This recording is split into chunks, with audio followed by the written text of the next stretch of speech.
بسم اللہ الرحمن الرحیم. السلام علیکم ناظرین. آج ہم بڑے عرصے کے بعد دوبارہ سے حاضر ہو رہے ہیں اور یہ ویلکم ٹو رخسانہ علی ڈینو اردو ٹاک. ہم جو آج جو ہیں یہ بہت ہی ایک پیاری شخصیت کو انوائٹ کیا ہے. عام طور پر ہماری سوسائٹی میں کہتے ہیں کہ اکانومی اور سمفنس پہ یہ چیزیں جو ہوتی ہیں یہ مردوں کے بولنے والی یا سمجھنے والی ہوتی ہیں. عورتیں جو وہ گھرداری کرتی ہیں یا آفس کی جاب کرتی ہیں.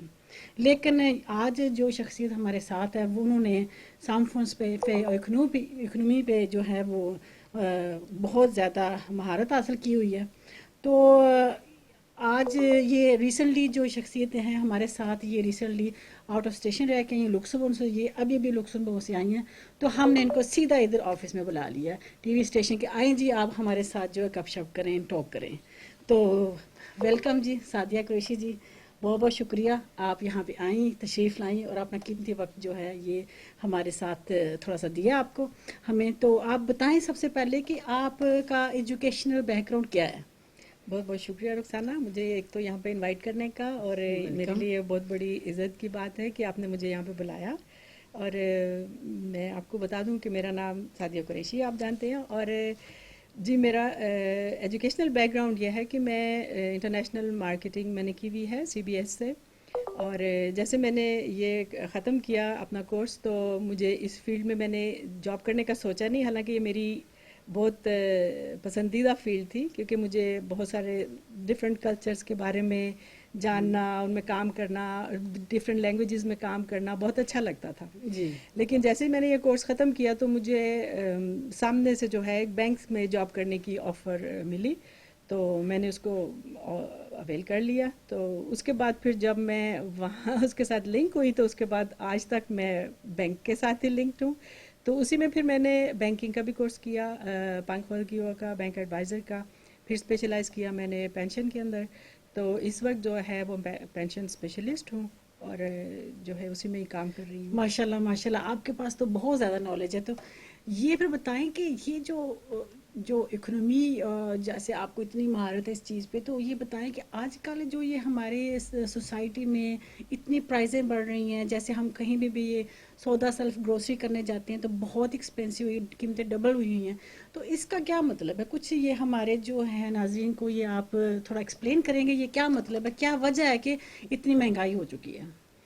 جی مہنگائی ہونے کا اگر آپ کو میں آسان لفظوں میں یہ بتاؤں تو اس کے جو بیس ہے یہ بہت قسموں پہ ہوتا ہے. ایک تو جو ہے 2% اگر کہا جائے آپ کی چیزوں کی قیمتیں بڑھتی ہیں تو وہ ایک نیچرل انفلیشن اس کو کہتے ہیں, کہ جو چیز آپ کو آج 1 کروڑ میں مل رہی ہے وہ آپ کو 10 سال بعد یا 4 سال بعد 1.5 کروڑ میں یا 2 کروڑ میں یا 4 کروڑ میں ملے گی. لیکن جو آج کل کے حالات ہیں وہ انفارچونیٹلی بہت سارے حالات کی وجہ سے ہیں.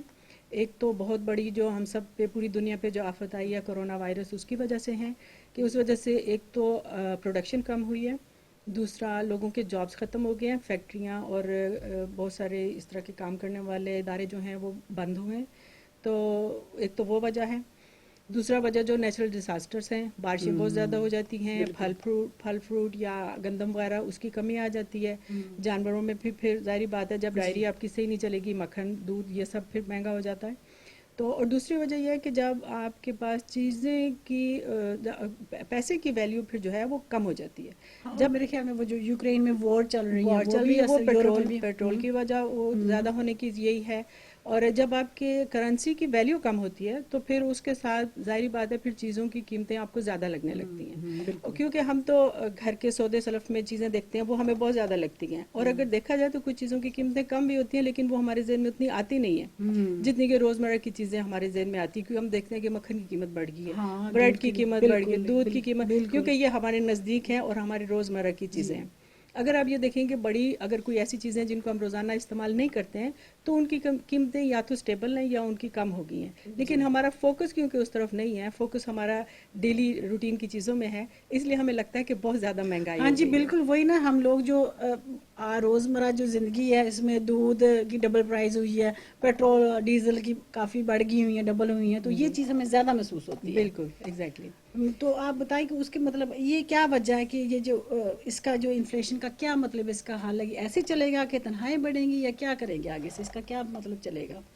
انفلیشن کا ہوتا یہ ہے کہ یہ کبھی بیکورڈ نہیں چلتا ہے. جب اوکے. ایک دفعہ کسی چیز کی قیمت بڑھ جاتی ہے تو اس کے لیے بہت مشکل ہے کہ اس چیز کی قیمت کم کر دی جائے. تو اس کا جو نیچرل حل یہی ہوتا ہے کہ جتنا ہو سکتا ہے کوشش کرتے ہیں اس کو اسٹیبل کرنے کی. اور یہ ادارے ہیں ہر ملک کے ہوتے ہیں. یورپ میں جو ہے نیشنل بینک ہے وہ جو اس کو کنٹرول کرتا ہے کہ زیادہ نوٹ پرنٹ نہ ہو اور چیزوں کی جو ہے کرنسی کی جو پرائس ہے وہ یورو کے قریب قریب رہے، اس سے زیادہ نہ کم ہو نہ زیادہ ہو.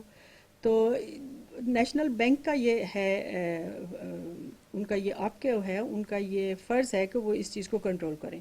دوسری بات یہ ہے کہ جب ایک چیز کی قیمت بڑھ جاتی ہے تو یہ دوسری طرف یہ نیچرل ہو جاتا ہے کہ آپ کی آمدنی بڑھے. اب بھی جو ہم دیکھ رہے ہیں اس کی وجہ یہ ہے کہ ہم ایک تو چیزوں کی قیمتیں بڑھ گئی ہیں، دوسرا ہم لوگوں کے جابس چلے گئے ہیں، اس لیے جو ہماری جو انکم ہے وہ بہت زیادہ ڈیکریز ہوئی ہے، بہت زیادہ کم ملی ہے. کچھ لوگ صرف سوشل پہ کر رہے ہیں، کچھ یونین لے رہے ہیں. تو وہ ظاہری بات ہے ایک فل تنخواہ سے یونین پہ آ جانا یا سوشل پہ آ جانا یہ بہت بڑا بیک سٹیپ ہوتا ہے. تو جیسے یہ حالات اللہ کرے گا انشاءاللہ کچھ عرصے میں بہتر ہونے شروع ہو جائیں گے، ادارے دوبارہ سے نارمل کام کرنے شروع کر دیں گے، نیچرل ڈیزاسٹر سے ہم نکل آئیں گے، تو اللہ کرے گا انشاءاللہ کہ کچھ سالوں کے اندر جو ہے ہماری تنخواہیں بھی بڑھ جائیں گی. ایک تو جو جاب لیس لوگ ہیں ان کو جابس مل جائیں گے. جیسے جاب ملتے ہیں ظاہری بات ہے پھر آپ کو فوراً پتہ چل جاتا ہے کہ آپ کے حالات بہتر ہونے شروع ہو گئے ہیں. تو اگر دونوں میاں بیوی کام کرتے ہیں اور اس وقت دونوں ہی جاب لیس ہیں تو ظاہری بات ہے وہ افیکٹ زیادہ ہوتا ہے. بالکل. تو جیسے ہی پھر دونوں میں سے ایک کو ملتی ہے تو حالات بہتر ہونے شروع ہو جاتے ہیں اور پھر یہ آہستہ آہستہ آپ کی روٹین میں آ جاتا ہے. اور یہ ایک حکومت کا فرض ہوتا ہے، اور بلکہ ہوتا بھی یہی ہے کہ جب چیز کی قیمت بڑھتی ہے تو اس کے ساتھ آپ کی پے بھی بڑھتی ہے. تو وہ کچھ عرصہ لگتا ہے اس کو اسٹیبل ہونے میں، لیکن اس کا ایک یہی حل ہے کہ آگے جو ہے وہ یا تو پیٹرول کی اوپر نیچے ہوتی رہتی ہیں چیزیں، کچھ ایسی چیزیں سروسز ہیں جن کی آپ چیزیں پرائزنگ کنٹرول نہیں کر سکتے ہیں، جی. لیکن کچھ ایسی چیزیں ہوتی ہیں جن کے اوپر آپ کا بس چل سکتا ہے اور آپ ان کو کنٹرول کر سکتے ہیں. کیونکہ آپ ابھی آپ جب دیکھیں تو کافی جو چینس ہیں شاپس جیسے ہوئم فار ایگزامپل ریسنٹلی ڈکلیئر کیا انہوں نے کہ کافی جو انہوں نے سٹورز ہیں وہ بند کر رہی ہیں. جی اور یہ بھی یہی وجہ ہوگی نا کہ کیونکہ ایک دم سے انہوں نے اپنا جو وہ کہیں سے کنٹرول کرنے کی کوشش کرتے ہوں گے، اپنی جو وقیفتہ جو ہیں ان کی جو کاسٹ ہے وہ لمیٹڈ کر رہے ہوں گے. بالکل. تو لیکن یہ آپ کو لگتا ہے کہ یہ انشاءاللہ یہ کچھ عرصے میں جب فرض کرو جو یوکرین کی وار ختم ہو جاتی ہے تو یہ جو کرونا کا جو ایپیڈک ہے یہ ختم ہو جاتا ہے، کنٹرول ہو جاتا ہے، تو یہ دوبارہ اپنے لیول پہ آئیں گی، اسٹیبل ہوئیں گی. وقت اور حالات کا تقاضا تو یہی ہوتا ہے کہ کوئی بھی ٹائم جو ہے وہ ایک سا نہیں رہتا، جی جی. وقت بدلتا ہے. تو ابھی جتنے برے حالات پوری دنیا میں ہیں فرسٹ ورلڈ وار سے تو زیادہ برے نہیں ہیں، اچھا. سیکنڈ ورلڈ وار سے بھی زیادہ برے نہیں ہیں. تو ابھی اگر دیکھا جائے تو اوور آل ہم لوگوں کے حالات بہت بہتر ہیں، اور ان کو آگے بہتر کرنے کے لیے ہمارے پاس وہ سورسز ہیں، وہ ریسورسز بھی ہیں جو پہلے نہیں تھے. تو اگر ہم پازیٹیولی سوچیں اور اگر ہم آگے کے وقت کے بارے میں سوچیں اور یہ دیکھیں کہ ہمارے پاس کیا کچھ ہے اور ہم کیا کر سکتے ہیں. پہلے سے زیادہ تعلیم بھی ہے ہمارے پاس، پہلے سے زیادہ ریسورسز ہیں ہمارے پاس، پہلے سے زیادہ ہر چیز کی پہچان ہے ہمارے پاس، اور ہر چیز ہماری دسترس میں ہے. جی جی. تو آہستہ آہستہ وقت کے ساتھ ساتھ انسان اگر پازیٹیولی سوچے تو انشاءاللہ حالات قابو میں آ سکتے ہیں، اس میں کوئی ایسا مسئلہ نہیں ہے. ٹھیک. یہ کیسی ماشاءاللہ آپ سے گپ شپ کر کے کتنا مزہ آ رہا ہے کہ آپ اتنی جو ہیں پازیٹیو آپ کی تھنکنگ ہے، پازیٹیو آپ کی سوچ ہے.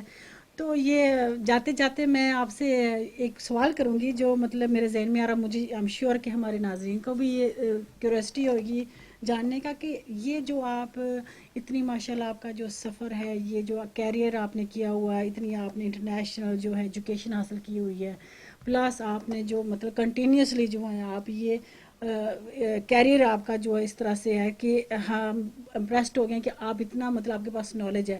یہ سب آپ سفر ساتھ میں آپ کی جو مطلب فیملی بھی ہے، بچے بھی ہیں، یہ سفر آپ نے کیسے کیا؟ تو اس کا تھوڑا سا ہمیں روشنی ڈالیں اس پہ کہ ماشاءاللہ یہ آپ نے کیسے کر لیا. بہت بہت شکریہ یہ بات پوچھنے کا. اور میرے لیے سب سے بڑی بلیسنگ میرے پیرنٹس تھے، میرے والدین تھے، جنہوں نے ہر قدم پہ میرا ساتھ دیا، جنہوں نے میرے لیے اتنا کچھ کیا کہ میں جب کورس پہ جاتی تھی، خاص کر جب میں بینکنگ کا کر رہی تھی تو میں 2 ویکس کے لیے آؤٹ آف اسٹیشن ہوتی تھی. اس وقت میرے بچے بہت چھوٹے تھے، تو میری والدہ نے ان کو سنبھالا، ان کو دیکھا، دن رات ان کے ساتھ وہ رہتے تھے اور وہ ان کے ساتھ کافی اٹیچ بھی تھے. تو اللہ تعالیٰ ان کو غریق نعمت عطا کرے اور ان کے لیے آگے آسانیاں پیدا کرے. آمین، یہ سب آمین. ان کا پھل ہے جو میں آج یہ کاٹ رہی ہوں, اور آج میں آپ کے ساتھ اس آپ ایک اسٹیج پہ زندہ شیئر کر رہی مثال ہوں. ہیں. ہم سب جو فیمیلز ہیں ان کے لیے, ہم پیرنٹس جو ہیں ان کے لیے, کہ اگر ماں باپ یا گھر سے سپورٹ ملے تو انسان ماشاءاللہ کہاں سے کہاں پہنچ جاتا ہے. بالکل. بہت بہت شکریہ آپ کا یہاں آنے کا. ہمیں بہت خوشی ہوئی کہ آپ نے ہمیں اپنی جو نالج سے تھوڑا سا جو ہے ہمارے ساتھ شیئر کیا. تو آئندہ بھی انشاءاللہ ہم آپ سے گپ شپ کریں گے. بہت بہت شکریہ. ناظرین شکریہ آپ لوگوں کا کہ آپ نے جو ہمارے ساتھ آج بیٹھے ہیں ادھر, اور مجھے امید ہے کہ آپ نے انجوائے کیا جیسے میں نے انجوائے کیا. انشاءاللہ اگلی دفعہ ملیں گے. اللہ حافظ. شکریہ. اللہ حافظ.